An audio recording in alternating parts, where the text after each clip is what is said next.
Pada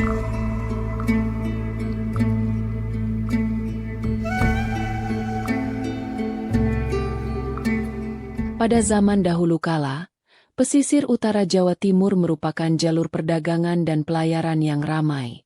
Salah satu bandar penting di kawasan itu adalah Tuban, sebuah kadipaten yang cukup disegani. Suatu hari, ketenangan pantai Tuban terusik oleh kedatangan sebuah kapal besar yang megah, berlayar dari arah lautan lepas. Kapal itu tampak berbeda dari kapal-kapal dagang yang biasa singgah, menandakan penumpangnya bukanlah orang sembarangan. Ketika kapal itu merapat di pantai, turunlah serombongan orang dengan pakaian dan raut wajah yang menunjukkan mereka berasal dari negeri asing. Di antara rombongan itu, tampak seorang wanita muda yang kecantikannya sungguh memukau. Kulitnya putih bersih, wajahnya ayu menawan, dan gerak-geriknya menunjukkan bahwa ia berasal dari kalangan bangsawan tinggi. Dialah sang putri yang kemudian dikenal dengan nama Putri Kambang Putih. Menurut hikayat yang beredar luas, sang putri berasal dari negeri Champa, sebuah kerajaan yang pernah berjaya di daratan Asia Tenggara. Ada yang mengatakan ia datang untuk mencari penghidupan baru, ada pula yang menyebut ia datang bersama keluarganya atau sebagai bagian dari misi diplomatik. Apapun alasannya, kedatangannya di Tuban menjadi awal sebuah kisah yang dikenang turun-temurun oleh masyarakat setempat. Penduduk Tuban yang menyaksikan kedatangan rombongan asing itu merasa penasaran sekaligus kagum, terutama pada sosok sang putri. Berita mengenai kedatangan tamu agung dari seberang lautan ini segera sampai ke telinga Adipati Tuban. Dengan sikap terbuka khas masyarakat pesisir, penguasa Tuban dan rakyatnya menyambut kedatangan Putri Kambang Putih beserta rombongannya dengan baik dan memberikan izin untuk tinggal di wilayah Tuban. Nama, Kambang Putih, sendiri diyakini berkaitan dengan penampilannya. Kambang dapat merujuk pada kedatangannya yang seolah terapung atau datang dari seberang lautan. Kambang terapung mengambang. Sementara, putih jelas merujuk pada kulitnya yang putih bersih dan parasnya yang ayu, serta mungkin juga melambangkan kesucian hatinya. Sejak saat itu, sang putri memulai babak baru kehidupannya di tanah Jawa. Kecantikan Putri Kambang Putih segera menjadi buah bibir di seluruh Kadipaten Tuban. Parasnya yang rupawan memang tiada duanya pada masa itu.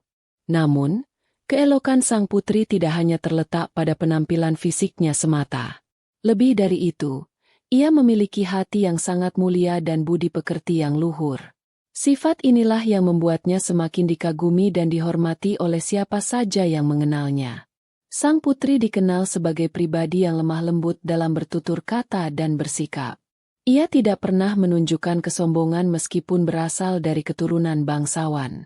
Keramahannya terpancar kepada semua orang, tanpa memandang status sosial mereka. Ia mudah bergaul dengan masyarakat Tuban, menunjukkan sikap rendah hati dan penuh welas asih kepada sesama. Selain ramah dan lembut, Putri Kambang Putih juga dikenal bijaksana. Banyak orang datang kepadanya untuk meminta nasihat atau sekadar berbincang, dan mereka selalu pulang dengan hati yang tentram. Ia memiliki pemahaman yang baik tentang kehidupan dan mampu memberikan pandangan yang menenangkan. Kebijaksanaannya ini semakin menambah kewibawaannya di mata masyarakat. Keseharian sang putri diisi dengan perbuatan-perbuatan baik.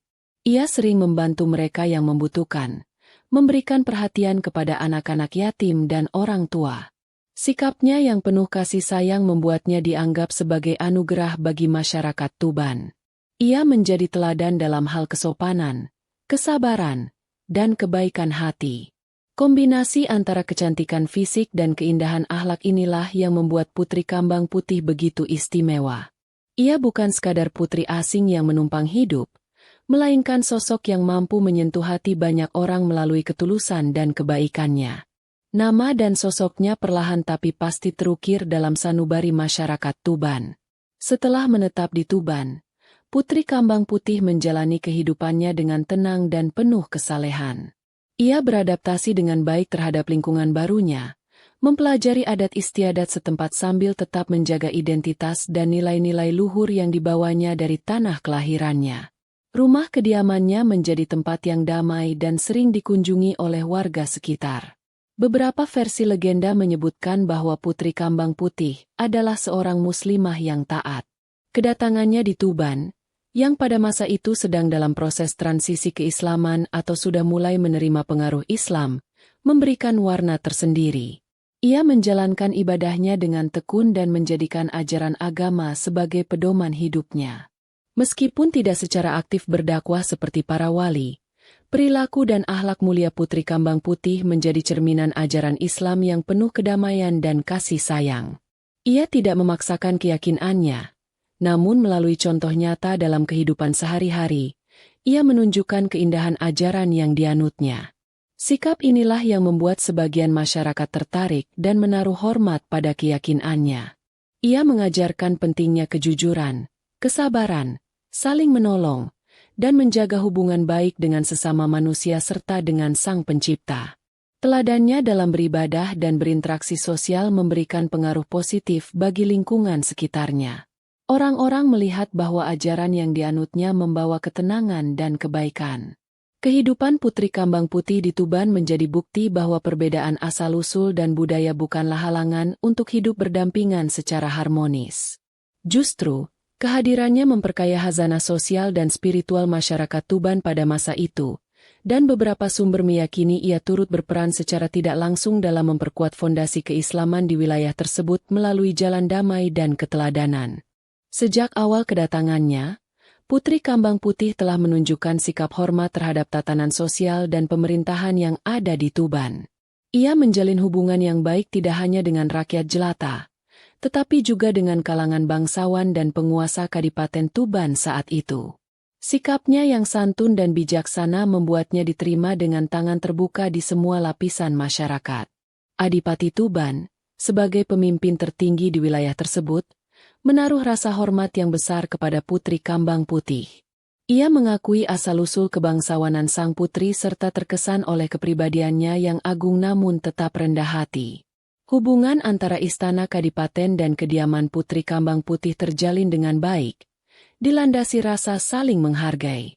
Sang putri tidak pernah mencampuri urusan pemerintahan Kadipaten Tuban. Ia memposisikan dirinya sebagai tamu agung yang hidup berdampingan secara damai. Namun, kebijaksanaannya terkadang membuatnya dimintai pendapat atau pandangan oleh pihak istana dalam suasana yang informal. Nasihat-nasihatnya yang penuh kearifan seringkali dihargai. Di kalangan rakyat biasa, Putri Kambang Putih dianggap sebagai sosok pelindung dan penyejuk. Banyak warga yang merasa nyaman dan aman berada di dekatnya. Ia tidak menciptakan jarak sosial dan bersedia mendengarkan keluh kesah rakyat kecil. Interaksinya yang hangat dan tulus membuatnya dicintai oleh seluruh masyarakat Tuban. Keberadaan Putri Kambang Putih di Tuban menjadi simbol harmoni antara pendatang dan penduduk asli, serta antara rakyat biasa dan kalangan bangsawan. Ia berhasil membangun jembatan komunikasi dan hubungan yang positif melalui kepribadiannya yang luar biasa, membuktikan bahwa kehormatan sejati datang dari budi pekerti, bukan semata-mata dari status atau asal-usul. Waktu terus berjalan. Tahun demi tahun dilalui Putri Kambang Putih di tanah Tuban yang telah dianggapnya sebagai rumah kedua. Ia menjalani usianya dengan penuh ketakwaan dan terus menebarkan kebaikan hingga usia senja. Namun, sebagaimana kodrat setiap makhluk yang bernyawa, perjalanan hidup sang putri pun akhirnya sampai pada batasnya. Ketika usianya telah lanjut, atau menurut versi lain karena menderita sakit, Putri Kambang Putih merasakan bahwa ajalnya semakin dekat. Ia menghadapi saat-saat terakhirnya dengan penuh ketenangan dan keikhlasan, menyerahkan segalanya kepada kehendak Allah Sang Maha Pencipta. Kabar mengenai kondisi sang putri yang semakin melemah menyebar dengan cepat dan membawa kesedihan mendalam bagi masyarakat Tuban. Banyak orang datang silih berganti ke kediamannya untuk menjenguk dan mendoakan kesembuhannya. Mereka merasa berat hati membayangkan akan kehilangan sosok yang selama ini menjadi panutan dan sumber inspirasi. Suasana duka mulai menyelimuti Kadipaten Tuban, mengingat jasa dan kebaikan sang putri selama hidup di tengah-tengah mereka.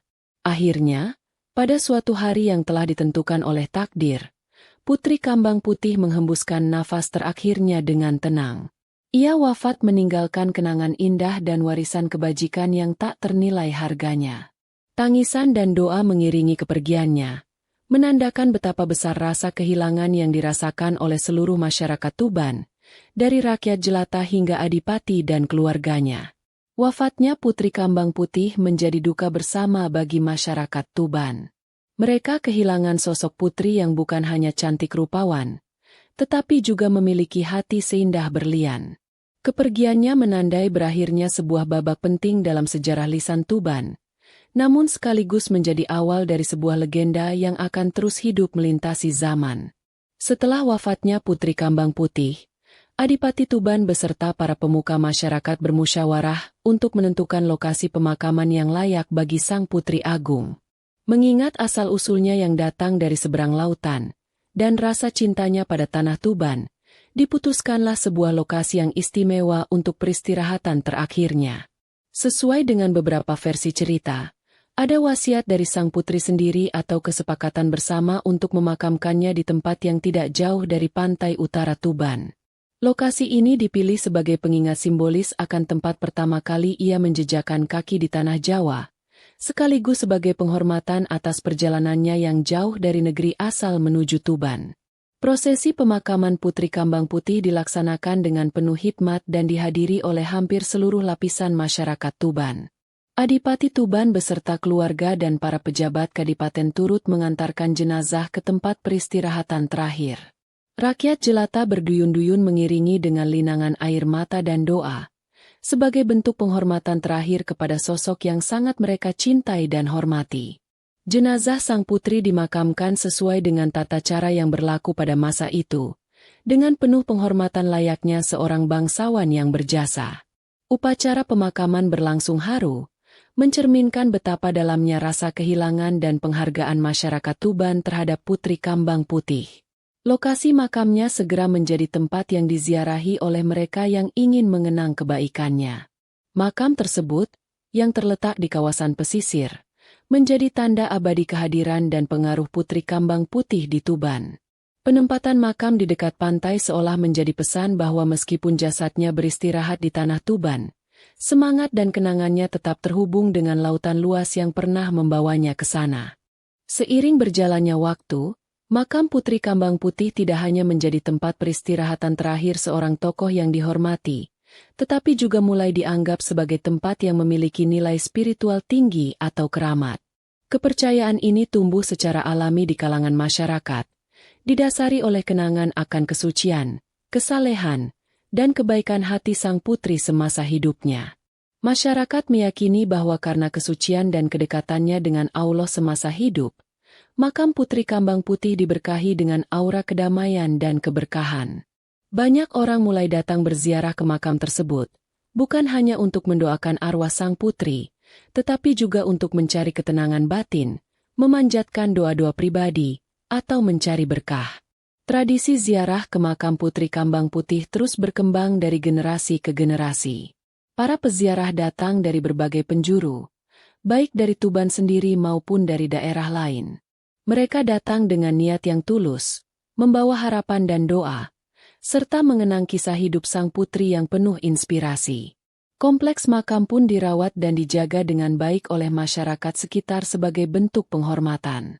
Keberadaan makam keramat ini juga memperkuat legenda Putri Kambang Putih dalam ingatan kolektif masyarakat. Cerita tentang kecantikan, kebaikan, dan kesalehannya terus dituturkan, menjadikan makam tersebut sebagai pusat spiritual dan budaya yang penting di Tuban. Banyak orang merasakan suasana yang tenang dan damai saat berada di sekitar makam. Hingga kini, makam Putri Kambang Putih tetap menjadi salah satu tujuan ziarah penting di Tuban. Kepercayaan akan kekeramatannya tetap hidup, berdampingan dengan penghargaan terhadap nilai-nilai sejarah dan keteladanan yang diwariskan oleh sang putri. Makam ini menjadi bukti fisik dari sebuah legenda yang menyentuh hati.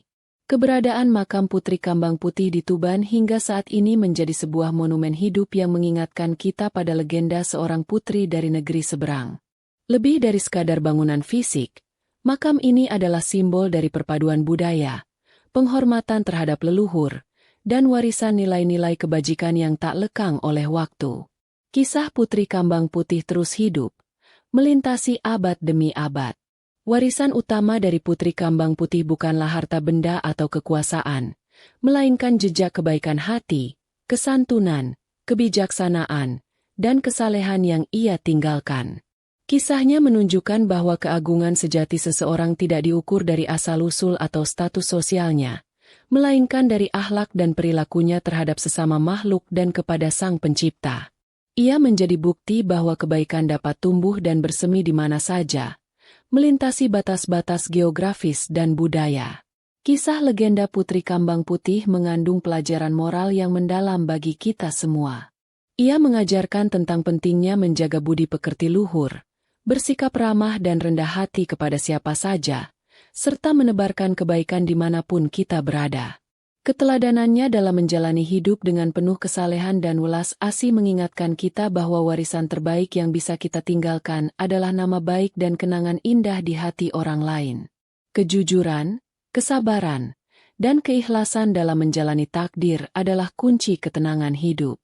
Oleh karena itu, berziarah ke makamnya bukan hanya sekadar ritual mencari berkah, tetapi juga momen untuk merenungkan kembali nilai-nilai luhur yang telah dicontohkan oleh Putri Kambang Putih. Mengenang kisahnya adalah upaya untuk menghidupkan kembali semangat kebaikan, toleransi, dan kedamaian dalam diri kita, serta belajar untuk meninggalkan jejak positif dalam perjalanan hidup kita sendiri, sekecil apapun itu, dengan ridho dari Allah. Demikianlah kisah ini diceritakan. Segala kebenaran detailnya kita kembalikan kepada Allah, Tuhan yang Maha Kuasa.